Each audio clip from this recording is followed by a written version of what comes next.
명태균, 이준석, 김영선 공천주다 검찰 유수인데 예, 이거는 우리가 제목으로 들어가기 예, 때문에 한번 해도 저도 이거 하고 싶어요. 예.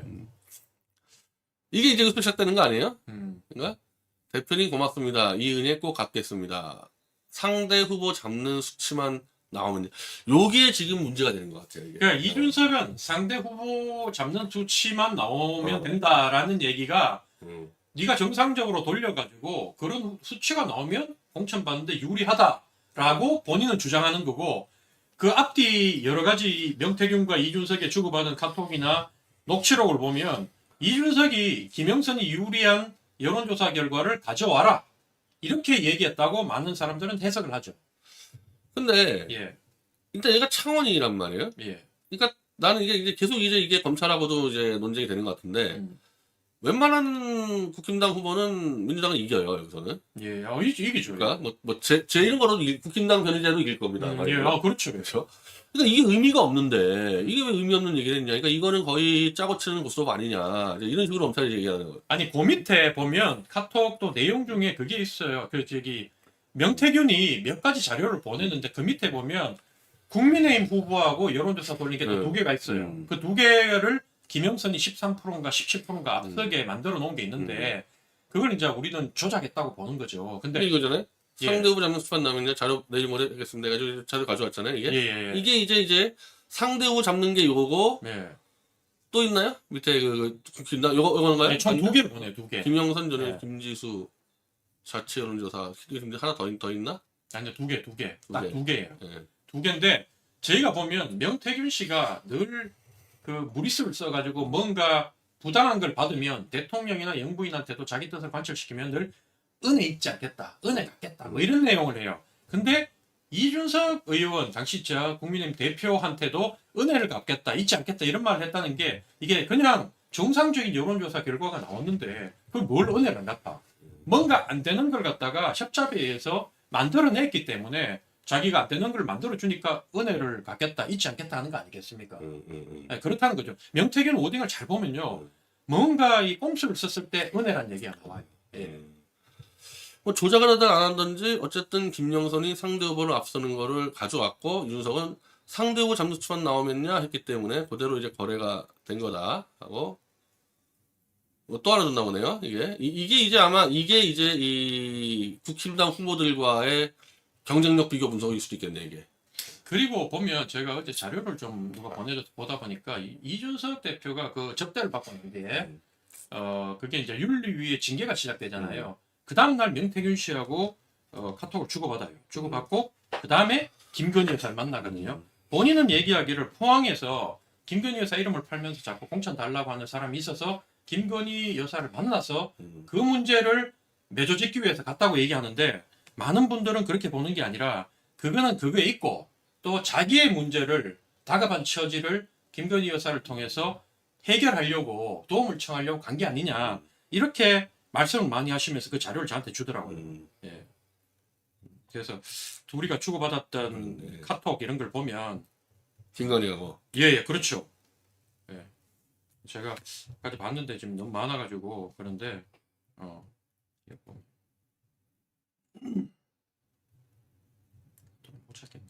못 찾겠네. 예.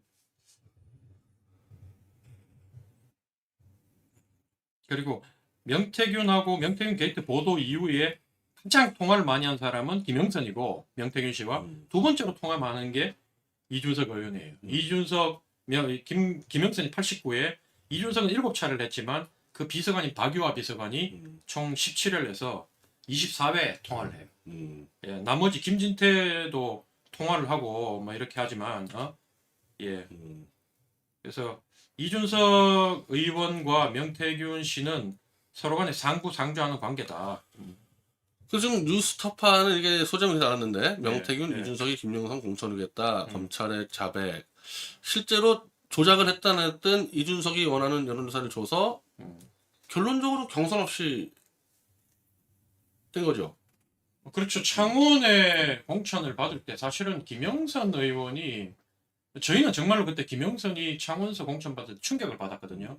일산에 있어 본 사람들은 김영선 의원이 얼마나 그 경쟁력이 상실한 구태 정치인이었는지를 우리가 뼈저리게 느꼈기 때문에 그게 이제 진보 진영 이제 유권자층이 바뀌어서 과거 일산서구 제가 김영선 의원 다음으로 제가 거기에 위원장을 했는데 그게 단순히 이제 그 진보 진영 성향을 가진 유권자들이 많이 들어와서 그렇게 바뀐 게 아니라 김영선 의원이 국회의원을 비례 2번 또 강남과 같은 일산 서구에서 2번 하면서 너무 사람이 이제 변질된 거예요.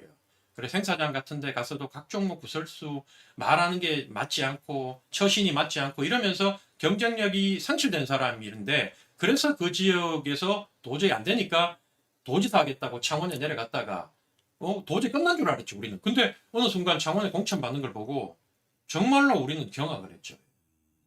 야 세상 몰릴 일이다. 그리고 그걸 제 개인적으로 봤을 때 더더욱더 김영삼 같은 사람을 이준석 당시 대표가 도장을 찍어가지고 공천을 줬다는 게 그냥 줘도 그런데 지금은 적극적으로 개입해가지고 줬다는 거는 이준석과 똑같은 사태 정치이다. 전략공천이잖아요. 그러니까 전략공천이라는 거는 주로 이 열세 지역에 예, 예. 누구 하나 이제 대학만을 딱 꽂을 때 쓰는 방식이고, 예를 들면 국힘당에서 무슨 대구 같은 데서 전략공천 할 필요 있습니까?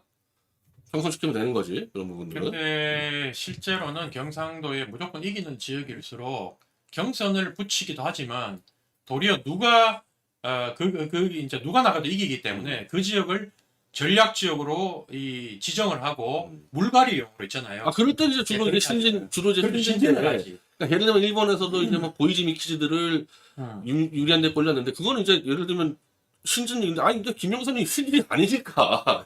그렇죠. 그렇죠. 그래서 우리가 전략 콘텐츠 대상이 아니잖아, 이 사람은. 일산에서 있던 어찌 보면은 정말 이제 구 정치인이 창원에 왔는데, 이제 창원이 그래도 좀 굉장히 이제 큰 도시 좀 그렇죠. 뭐 시골이 아니잖아요, 창원이. 너무 안 맞는 공천을 전략 공천을 했기 때문에 말이 많았는데, 어쨌든 예를 들면 명태균이는 조작했든 말든 여론조사에 가져왔는데, 아니 그럼 다른 후보들은 그거 안 냈나요? 지금 이준석이가 보니까 모든 후보들이 다 낸다 그러는데, 이 공간위에. 그럼 다른 후보들도 자기가 이긴 거 내지 않았겠어요? 그렇죠. 보통은 자기가 이기는 거 많이 내죠. 많이 내죠. 뭐 예, 명태균만 뭐 만들게 만드니까. 그럼 그랬을 때 도대체 왜 김영선을 전략 공천했냐? 그러니까 이제 우리가 의심하는 거는 김영선이 자격이 별로 안 되는 사람을 억지로 만들어낸 게 이 명태균의 능력이고, 그 명태균의 능력을 명태균을 통해서, 또 능력 있는 명태균을 통해서 이준석 의원이 당시 대표가 명태균의 능력을 본인도 활용해야 될 필요성이 있었기 때문에 도와준 게 아니냐 이렇게 보고 있고, 그 필요성이 뭐냐 하면 본인의 당시에 접대 리스크가 있었기 때문에 그걸 당선인하고 김건희 여사를 통해서 풀어야 되는 상황이었기 때문에 명태균한테 이 공천을 주고 자기가 역시 자기 어려움에 대해서 리스크에 대해서 도움을 받았다 이렇게 많은 분들이 유출을 하고 있어요. 실제로 그 성접대 의혹 그거 풀렸잖아요, 결국에는. 그렇죠. 무혐의로 풀리지 않았습니까? 그거. 그 뭐 얼마 전에 무고건도 그렇고 그 참 이게 이준석 의원이 하는 얘기를 잘 들어보면요 일관성이 없어요. 윤석열 대통령과 김건희 여사를 몰아붙이다가 어느 순간인가 딱 돌아서 가지고 이 사람들 편을 들어요. 그리고 최근에도 보세요. 허은하하고 그다음에 윤석열 대통령이 있으면 누구하고 가까이 지내고 싶냐 하니까 감히 윤석열하고 가까이 지내고 싶다고 해요. 허은하는 더 밉다고 해요. 밉다는 표현은 안 했지만 허은하보다는 윤석열 술도 잘 먹고 재밌지 않느냐라고 얘기하는데, 이 사람은 일관성이 없이 자기가 어떤 필요에 의해서 언제든지 손바닥을 뒤집기도 하고 사람을 썼다가 버리기도 하고 하는 사람이라는 거를 보여줬는데, 어쨌든 최근에 그 무고건에 대해서도 김세희하고 있잖아요, 관계된 거. 무고건에 대해서도 무혐의 받고 난 뒤에 그 다음에 김건희 여사에 대해서 공격하거나 이런 것들이 상당히 줄어들었다. 그래서 그걸 보고 우리가 당시 지도부 있을 때도 우리가 지지율이 좀 오를만 하면 이준석 리스크가 터지는 거예요. 칠불성매와 이런 건도 제가 최근 들어와서, 그동안 짐작하고 있었지만 최근 들어와서 이제 이준석하고 싸움하면서 그 진실을 정확하게 처음부터 끝까지를 다 알게 됐어요. 그것 때문에 그동안 얼마나 허은하를 몰아붙이면서 허은하가 이준석을 잡기 위해서 언론에 흘린 것처럼 이 사람들이 이용해 먹었는데, 알고 봤더니만 천하람과 이준석이 뭐 구구절절 다 불었더라고요.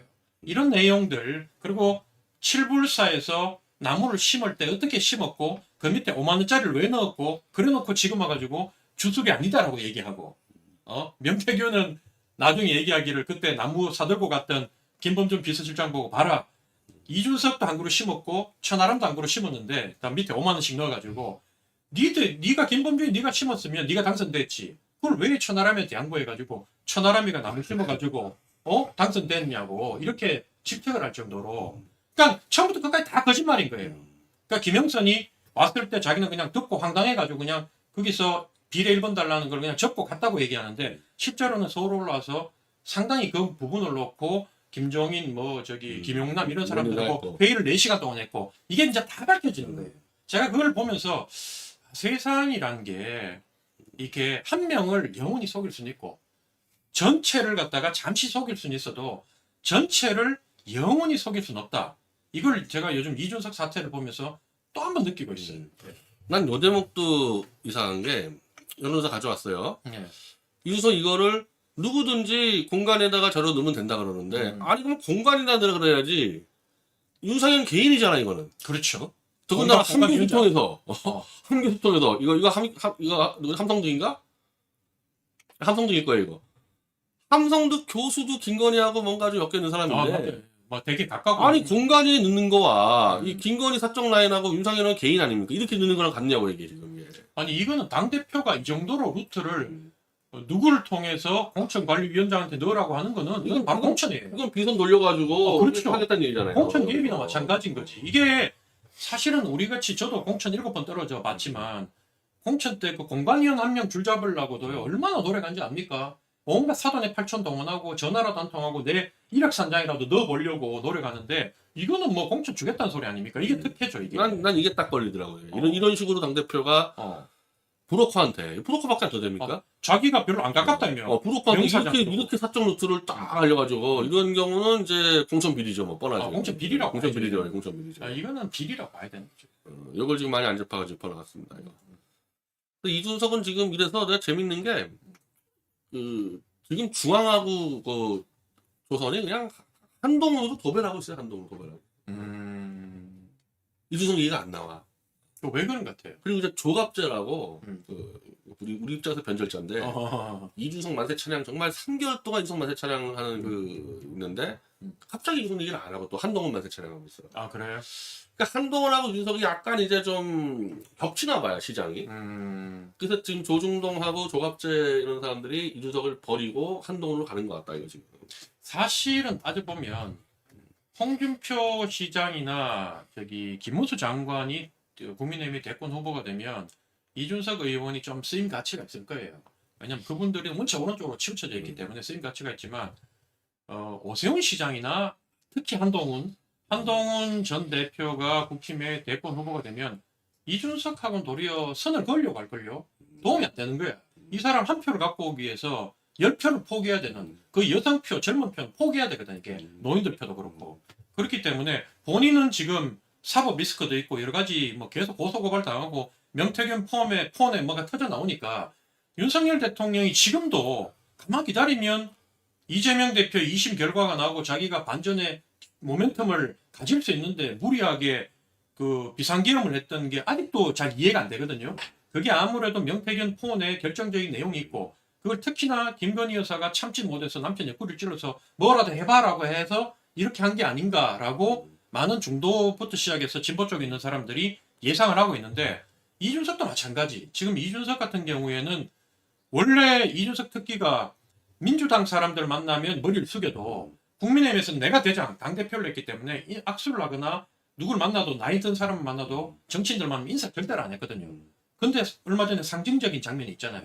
추경호한테 가가지고 그 추경호, 주호영 뭐 자기 한참 발 아래로 봤던 사람들한테 머리를 팍팍 숙이고 뒤에서가 그 앞에 서기 좋아하는 가운데 앉기 좋아하는 이준석이 뒤에서가 사진 찍히는 게 자기의 리스크를 해결할 수 있는 것은 결국 국민의힘이고 국민의힘에 머리를 숙여서라도 여기서 손을 잡아야지 지가 이걸 또 빠져나가지 아니면 이재명이나 민주당이 정권 잡으면 자기를 죽일 거라 생각하기 때문에 어떻게든 길을 쓰고 국민의힘에 다시 들어가려고 한다. 근데 그걸 그동안 허은하가 돈과 도장을 들고 이게 자기 뜻대로 안 움직이니까 무리수를 써서라도 찍어내려고 했던 게 이번 개혁신당 내용의 본질이다.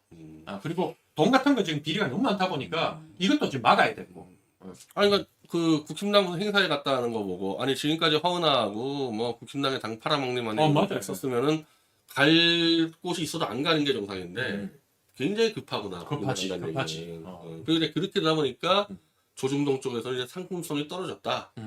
냉정하게 내치는 거 아닌가 싶어요. 상품성 떨어졌죠. 네, 떨어졌다. 그래서 이 저런 세력들은 그냥 상품 가치 없으면 바로 버려버리거든요.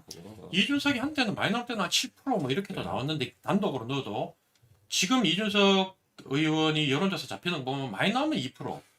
심지어 개혁신당이 2% 나오는데 본인 지지율은 1% 나오고 이런 게 많거든요. 지금 지지율이 문제가 아니라 만약에 이준석을 이제 예를 들면 조중동 입장에서는 뭐 여러 가지 이유로 뭐 대통령도 대통령이지만은 개헌 앞잡이로도 누굴 써먹어야 되는데 예. 한동훈이 지금 완전 개헌 앞잡이로 써먹고 있어요. 한동훈은 내가 당선되면 개헌하겠다 뭐 이따위로 떠드는데 그렇죠. 그 이준석이 움직이면 일단은 허은하가 따라 들어가잖아 조대원이나 마이크가 넘어가잖아요. 이게 걸거치는 거야 이게 얘 떼었다가는 이준석만 계속 뛸 수 없잖아요. 이쪽 반대파로 나오니까. 어마어마한 이제 이 데미지를 입어버린 거죠. 그래서. 그렇죠. 이준석에 대해서는 이준석이 적이 너무 많다 보니까 신인규 변호사가 가끔 그런 얘기 하는데 자기는 이준석 학 박사다. 이준석의 모든 비리와 꼼수 이런 거 자기가 너무너무 잘한다라고 얘기하면서 돌아다니며 까는데 이번 대선 국면에서도 마찬가지 이준석에 대해서 저도 잘 몰랐거든요. 가끔 이제 댓글에 보면 니들도 그동안 부역한 거 아니냐. 이준석 따라가는 놈이 어딨냐라고 얘기했는데 사실은 이번 사건이 불거지기 전까지는 이렇게 썩은 줄 몰랐죠. 왜냐면 돈 문제를 몰랐기 때문에 그냥 좀 버릇이 없고 자기 에고가 강하고 그다음에 인간관계가 좀 서툰 젊은 정치인 청년 정도로 봤는데 아니 진짜 이 사진도 꼭 김정일 비슷한 사진을 일부러 올리는 것 같은데 진짜로 하는 짓이 그 개혁신당 내에서는 김정은과 같은 왕국을 구축해서 자기 마음대로 돈과 조직을 주물르려고 했다는 게 심지어 당대표도 돈을 어떻게 지불하는지를 모르고 배제시킨 상태에서 김철권과 둘이서 다 해먹었다는 게 이거 드러나고 있지 않습니까? 오늘 또 언론 나는 거 보니까 뉴스토마토에 현수막 비용 있잖아요. 이것도 보통 일반적인 좀 싼 현수막보다 2배 비용을 지불해가지고 그것도 김철근하고 특수관계에 있는 사람한테 계속 지불했다는 게 지금 언론에 나왔는데 사실 그 내용도 우리가 알고 있었거든요. 근데 계속 이게 너무 비싸다고 얘기하면 원래 좀 비싼 데가 있고 싼 데가 있고 아니 그렇게 싼 데 있으면 당신 해봐 이랬다고. 근데 지금 보면 다 드러난 게 이제.